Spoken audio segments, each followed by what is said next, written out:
What is going on, and welcome back to Dear Ashley Grace. In this episode, we'll be discussing the show Girlfriends and that one time where some of the girls decided to try online dating.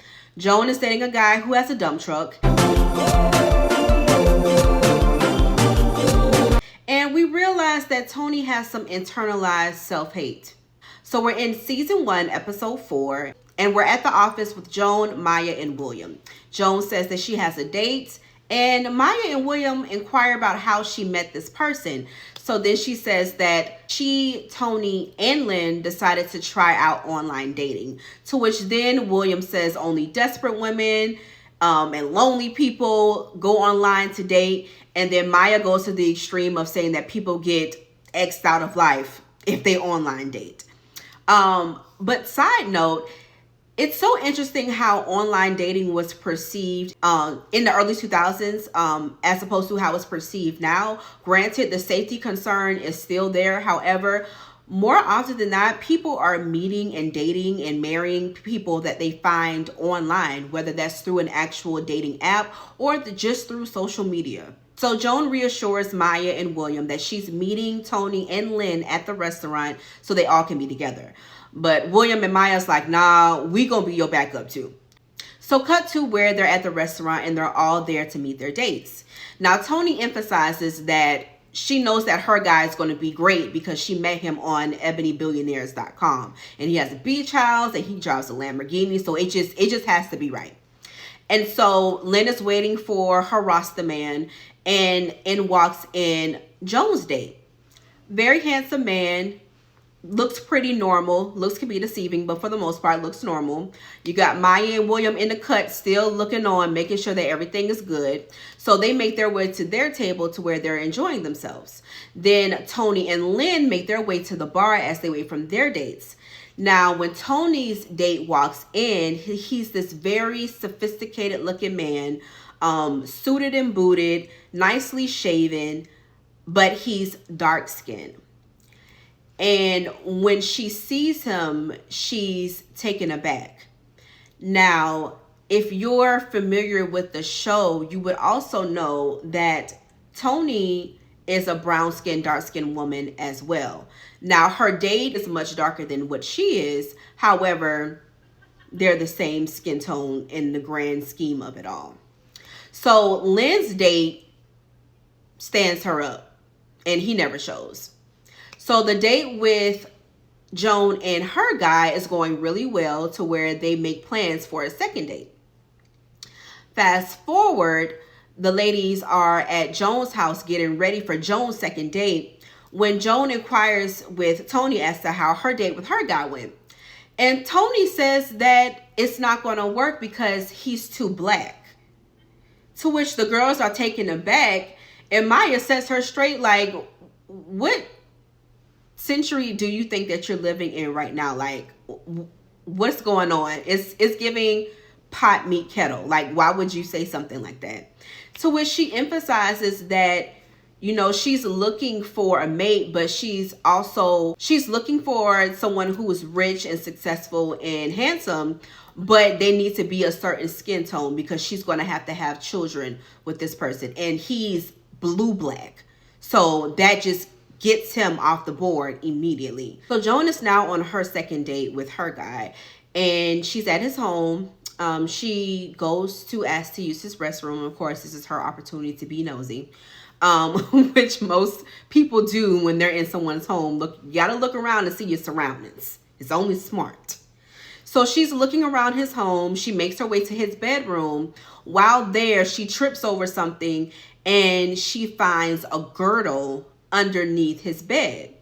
And so as she's looking at it, he walks into the bedroom. It's like, what are you doing in here? And at first she hides it, and then she pulls it behind her back and says, what is this? And he's like, I have hips. And then she screams. So Joan hightails it out of there immediately and leaves his guy's house. We then cut to the next scene where Joan is back at the office and the guy that she was dating shows up and wants to talk to her. And so he basically is kind of pleading with her to still try to date him. And he stands up and shows Joan what he's been hiding underneath the girdle. And baby has some hips, okay? He's hipped up, he's dump trucked up, okay? And Joan is flabbergasted, to say the least. So the ladies all meet back at Joan's house to discuss the events that happened during the day, where Joan's guy shows her that he has these big bodacious hips.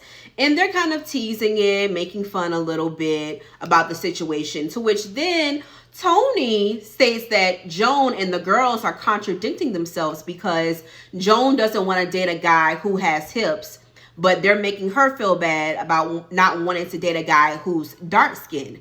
To which Joan has to explain to Toni that there is a big difference between her not wanting to date a guy who has hips as opposed to Toni not wanting to date someone because of the color of their skin, and basically her own internalized self-hatred that she has. To which then Joan tries to prove her point even further by stating even though she's talking crap about this man, she's still going to go ahead and continue to date him and try to see beyond what he looks like physically. Toni is trying to basically compare apples to oranges, where it just does not fit and it does not make sense. So we're back at the restaurant and Joan is on another date with her guy with the hips, and he states that he's appreciative that Joan has given him another chance for them to continue with their relationship. And he gets up to walk away and he's struggling to get out of this chair because of how hippie he is, and all the junk that he got in his trunk, child. And Joan is really trying her best to move forward with this, but you can tell that she is just, she don't want this. She don't want to date this man. So then Toni walks in while Joan's date is walking out, and she sits down to have a conversation with Joan. So Toni explains to Joan that she doesn't hate herself, but it is hard for her to maintain a standard of beauty in a world where someone like Joan, who is lighter, can come off across more beautiful than what she is, and that she has to work a little harder to be more appeasing to the world that she wants to attract, which is a millionaire, which someone that she wants to have financial freedom with and stability with. And she states that even in those relationships that she finds, she needs to find someone that is lighter than her because she's going to want to have children with this person. And she doesn't want them to be darker than what she is. She doesn't want them to go through life how she went through life, as being told that she was pretty for a dark-skinned girl or people calling her names. She just doesn't want her child to go through what she went through growing up. To which then Toni admits that she probably does have some issues when it comes to how she sees herself in comparison to other people, and it may be something that she needs to work on in the future. And here are my thoughts. So it's obvious that Toni is the it girl in this friend group. And what I mean by that is she's definitely the one that has the sex appeal. She leads with her sexy and her confidence. But from the episode, we can see that she uses that to basically mask how she really feels about herself. She overcompensates for how she feels about herself internally because of how she was viewed growing up. I do think that it's great that the ladies took the opportunity to address it as soon as she said that he was too black.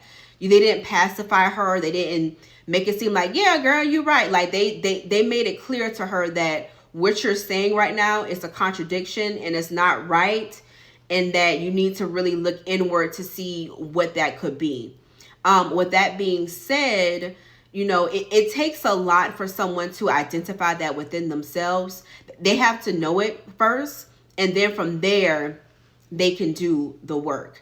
The closer you are to whiteness, the better you are, the more fluent that you may seem, the more desired that you may seem. And that goes across all cultures and ethnicities. And so within the black community, of course, it's definitely more prominent as far as from the aspect of being enslaved Africans and, how they separated dark and light people to create division and discourse and tiers of whether you were more important than someone than not and how you were valued. But this was a great episode. I'm happy that they discussed it. because it definitely was something that leading into the early 2000s that was still discussed, and obviously to this day. But I'm glad that towards the end of the episode we got some realization from Toni. Obviously we know that she loves herself, but there is something within that's deeper within, where she knows that she just has to put on a bit more than those who are lighter, and textured hair is different than hers because of how society perceives dark-skinned people. But what do you all think? Please leave your thoughts in the comments. If you have not already, please go ahead and like this video. Also, make sure that you are subscribed to the channel, and make sure you press that post notification bell so you know when I post videos next. If you made it all the way to the end, please go ahead and put a purple heart emoji in the comments below. And I will see you all in the next one. Bye.